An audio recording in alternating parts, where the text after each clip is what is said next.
Salam sejahtera di dalam kasih Tuhan Yesus Kristus.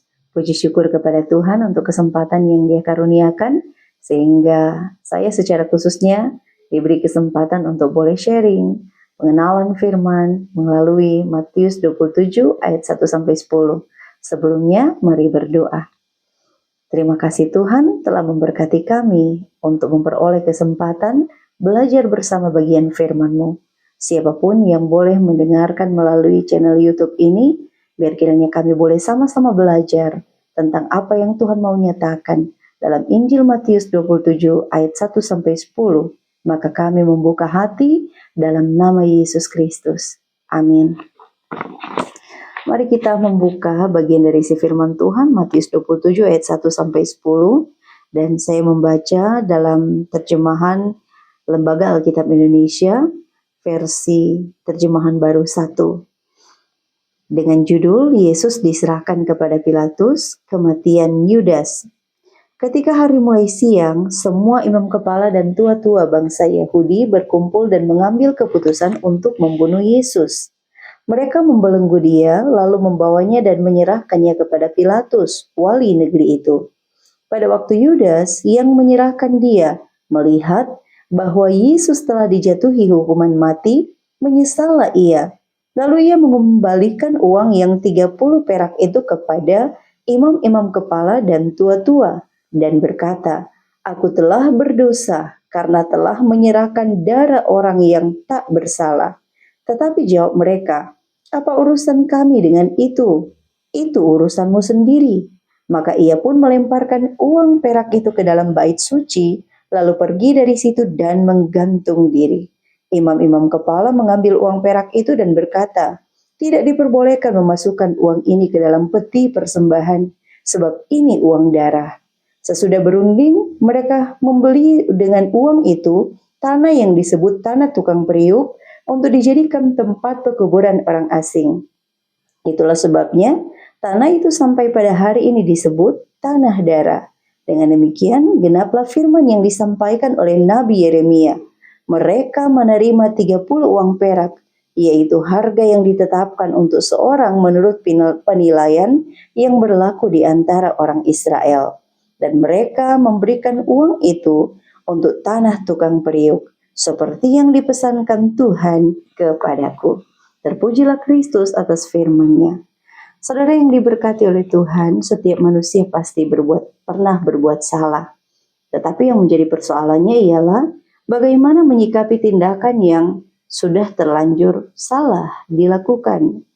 Mari kita belajar dari apa yang tersirat dari teks Matius 27 ayat 1-10. Injil Matius ini ditulis oleh salah satu murid Yesus yang bernama Matius, dan ini sebenarnya ditujukan kepada umat Yehuda yang pada tahun 70-an Masehi mengalami kehancuran akibat Yerusalem yang dihancurkan, bahkan termasuk juga Bait Allah. Dan hal ini sebenarnya membuat sirna pengharapan umat Yehuda karena melihat Bait Allah di mana mereka percaya bahwa Allah hadir di Bait Allah tersebut menjadi hancur. Maka firman ini, kitab Injil ini ditujukan untuk dapat memperkuat iman percaya umat Yehuda secara khususnya. Tetapi dalam Matius 27 ayat 1-10 ini, kita harus melihat tidak dapat dipisahkan dari teks sebelum dan sesudahnya. Sebab kisah ini menceritakan tentang bagaimana penderitaan Yesus Kristus. Dan semenjak Yesus ditangkap, segala proses untuk membuat Yesus dapat dihukum rasanya nampak dibuat begitu tergesa-gesa. Dan Matius 27 ayat 1 mencatat bahwa para imam kepala dan tua-tua bangsa Yahudi berkumpul dan mengambil keputusan untuk membunuh Yesus. Nampaknya mereka ini adalah para kelompok Sanhedrin, para pemimpin agama Yahudi yang memiliki wewenang untuk mengadili kasus agama.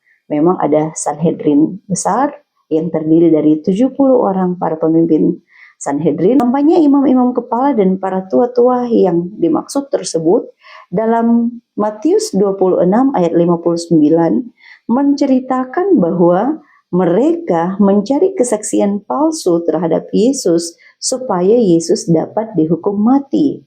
Yesus dituduh melakukan pelanggaran agama karena mengaku sebagai anak Allah.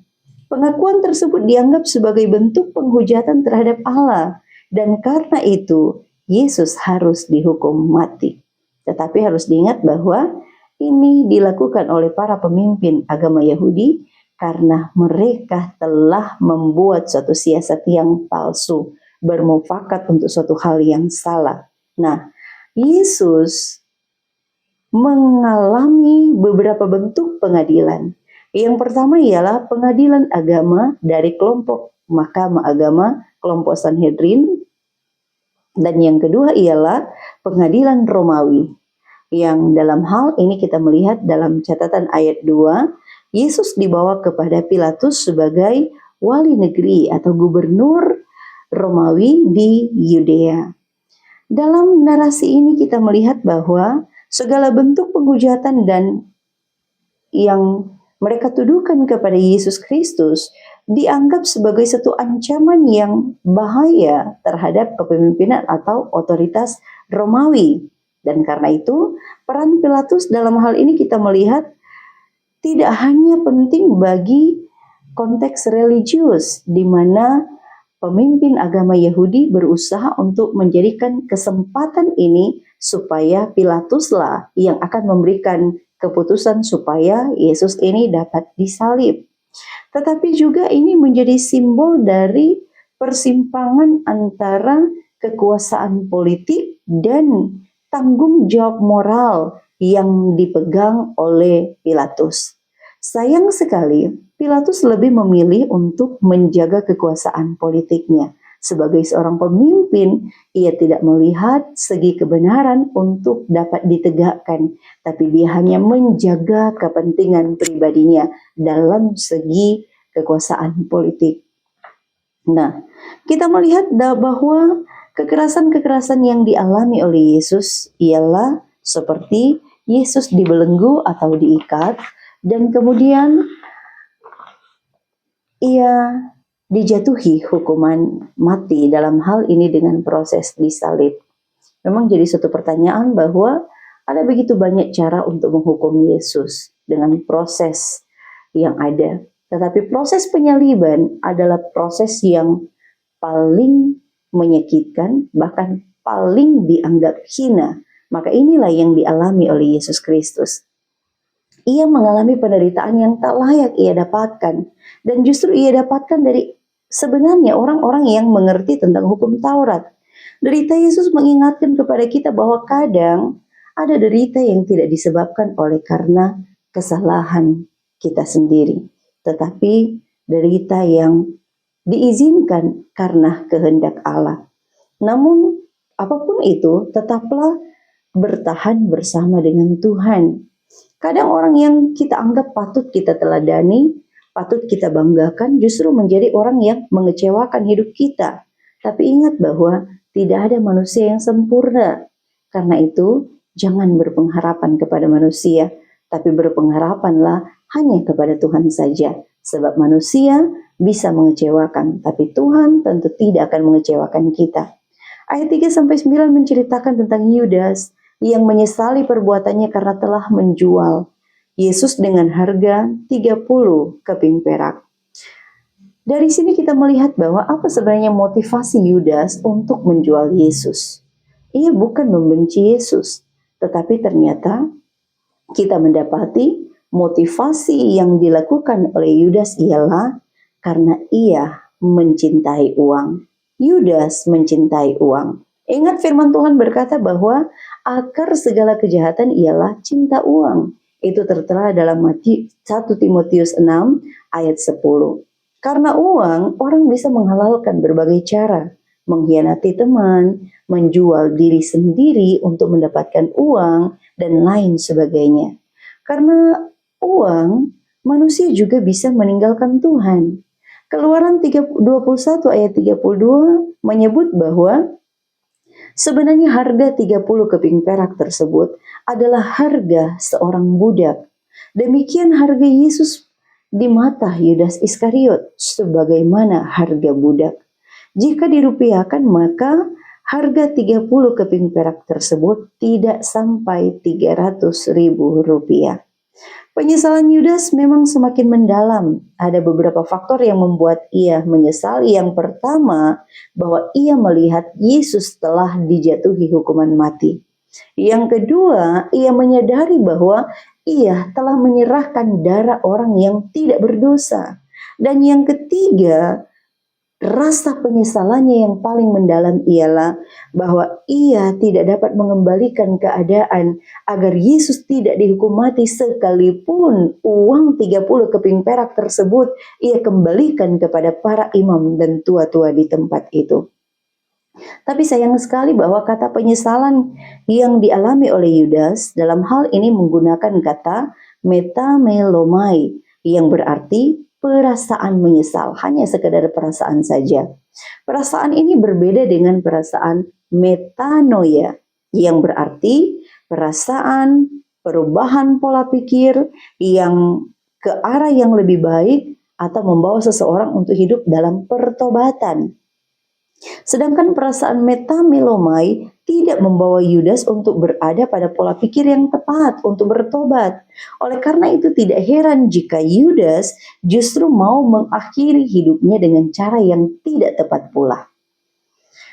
Dalam ayat 5 dituliskan bahwa Yudas mau mengakhiri hidupnya dengan cara menggantung diri. Tetapi jika kita membaca dalam Kisah Para Rasul pasal 1 ayat 18 sampai 19, dicatat bahwa Yudas ini jatuh tertelungkup dan perutnya terbelah sehingga semua isi perutnya tertumpah keluar. Mungkin kita akan bertanya-tanya, mana yang benar? Apakah dia mati gantung diri ataukah mati jatuh tertelungkup, perutnya terbelah sehingga semua isi perutnya terbelah dua? Kita terbelah, semua isi perutnya tertumpah keluar, mohon maaf. Dan sebenarnya hal ini tidak saling bertentangan, namun justru kedua-duanya baik Matius maupun juga Kisah Para Rasul saling memperlengkapi.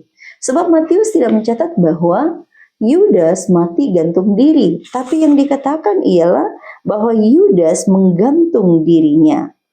Dalam ayatnya yang kelima bahwa Yudas menggantung diri, maka ada yang memperlengkapi bahwa sesungguhnya Yudas berusaha untuk mati dengan cara gantung diri, tetapi tali yang dia gunakan untuk gantung diri itu terputus sehingga membuat dia jatuh, sehingga terjadilah apa yang disampaikan oleh dalam Kisah Para Rasul pasal 1 ayat 18 sampai 19 bahwa ketika dia jatuh tertelungkup, perutnya terbelah dan isi perutnya tertumpah keluar. Dan itulah kematian tragis yang dialami oleh Yudas. Dalam ayatnya yang ke-7 mencatat bahwa para imam-imam kepala kemudian membeli tanah dari uang 30 keping perak tersebut. Sedangkan Kisah Para Rasul mencatat bahwa Yudas telah membeli sebidang tanah dari hasil upah kejahatannya. Jadi mungkin ada juga yang bertanya bahwa jadi siapa yang membeli? Apakah para imam kepala ataukah Yudas yang telah membeli sebidang tanah tersebut? Maka kita melihat dari kata dasarnya. Memang Matius dan Kisah Para Rasul dalam versi terjemahan lain, terjemahan baru 1, menggunakan istilah membeli. Tetapi rasanya ini kurang tepat digunakan dalam kitab Kisah Para Rasul. Mengapa? Karena kata membeli dari kitab Matius 27 ayat 7 itu diterjemahkan dari kata egorasan, yang menunjukkan adanya transaksi jual beli. Sedangkan dalam kitab Kisah Para Rasul itu diterjemahkan dari kata ekte1, yang bukan menunjukkan adanya transaksi jual beli, tetapi menunjukkan hasil dari apa yang telah dilakukan oleh Yudas. Sehingga dalam terjemahan baru 2 oleh Lembaga Alkitab Indonesia telah memperjelas terjemahan dari kitab Kisah Para Rasul, yaitu dengan menerjemahkan Yudas telah memperoleh sebidang tanah dari hasil kejahatannya. Sebenarnya ini mau menunjukkan kalimat sindiran bahwa kalau dalam bahasa Manado mengatakan bahwa dia sodapa, apa tuh dia ada baking. Dari hasil tanah tersebut, dia telah memperoleh apa yang sudah dia perbuat. Nah, saudara yang diberkati oleh Tuhan, dari sini kita melihat bahwa yang membeli sebidang tanah tersebut adalah para imam-imam kepala. Dari hasil mana? Dari hasil apa yang sudah dilakukan oleh Yudas. Walaupun pada akhirnya ia tidak mengambil 30 keping perak tersebut. Ayat 9 sampai 10 mencatat bahwa Yudas memang sudah dinubuatkan oleh kitab Yeremia tentang bagaimana Hakaldama atau tanah tukang periuk tersebut sudah dinubuatkan.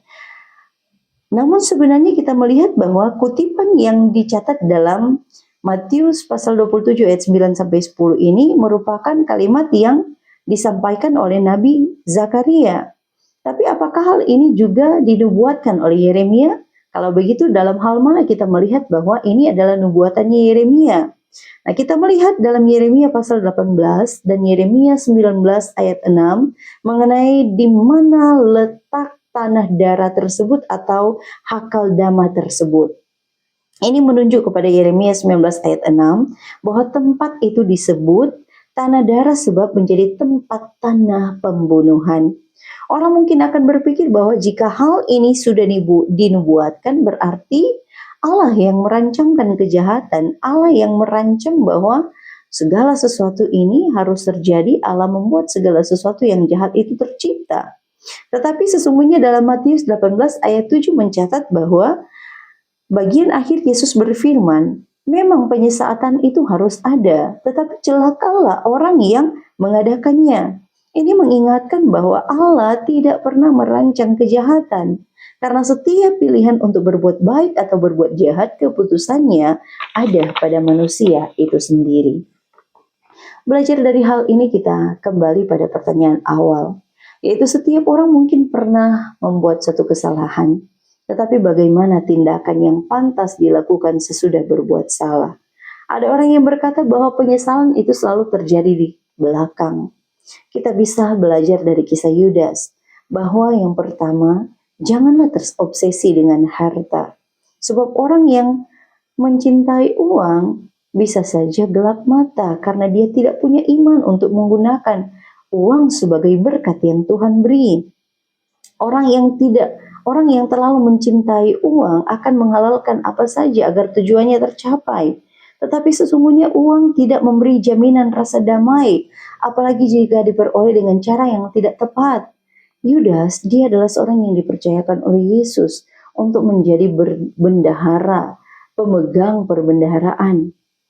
Tetapi Yudas sering menjadikan satu kesempatan itu untuk mencuri uang kas perbendaharaan yang ia pegang. Yudas sebenarnya memiliki kesempatan untuk hidup dalam pertobatan, tapi sayang sekali Yudas tidak menggunakan penyesalannya sebagai kesempatan untuk bertobat. Maka dari hal ini kita belajar bahwa yang kedua, hiduplah dalam pertobatan. Jangan selalu hanya merenungkan tentang nasib penyesalan apa yang salah yang kita perbuat, tetapi tidak ada tindakan untuk hidup dalam pertobatan. Maka ketika engkau menyadari dosamu, hiduplah dalam pertobatan. Jangan membiarkan diri untuk hidup dalam penyesalan tanpa ada pertobatan, agar kita tidak terjebak pada menyalahkan diri sendiri yang pada akhirnya juga berujung pada tindakan untuk menyakiti diri sendiri. Tapi dari bagian firman ini kita juga melihat bahwa kadangkala kita mengalami kekecewaan terhadap orang-orang yang kita andalkan. Para imam kepala, mereka yang seharusnya menjadi teladan dalam kehidupan beragama. Pilatus, seorang yang menjadi pengharapan bagi bangsa yang ada di saat itu, supaya dia dapat menjadi pemimpin yang benar di Yudea. Tetapi sayang sekali, dia tidak melakukan apa yang seharusnya dia lakukan sebagai seorang pemimpin. Karena menjaga kekuasaan politiknya, ia kemudian menenggelamkan kebenaran. Membiarkan kebenaran itu dihakimi dengan cara yang tidak pantas. Bapak Ibu yang diberkati oleh Tuhan, jika engkau diberikan kesempatan untuk menjadi seorang hamba, sebagai seorang pemuka agama, ataupun jika engkau diberikan kesempatan untuk menjadi seorang pemimpin bangsa dan negara, atau suatu daerah yang kecil ataupun besar sekalipun. Tetaplah hidup dalam kebenaran. Lakukan tugas-tugasmu dengan benar sesuai dengan undang-undang yang berlaku.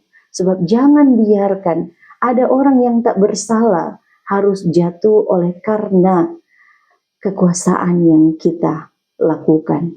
Biarlah kita dapat menjalankan tanggung jawab kita dengan benar, sehingga kita boleh dapat memuliakan Tuhan dengan cara yang diinginkan. Tuhan Yesus menolong kita semua. Terima kasih Tuhan sudah memberkati kami untuk mengenal firman-Mu. Kami mengucap syukur di dalam nama Tuhan Yesus Kristus, yang kiranya akan membawa kami untuk hidup dalam pertobatan yang benar, dan dapat menggunakan segala kekuasaan, jabatan, baik dalam kehidupan beragama maupun juga dalam kehidupan bermasyarakat, sesuai dengan kehendak-Mu. Sebab setiap jabatan semuanya berasal daripada-Mu, maka biarlah kami menggunakannya dengan tepat dan benar. Dalam nama Yesus Kristus. Amin.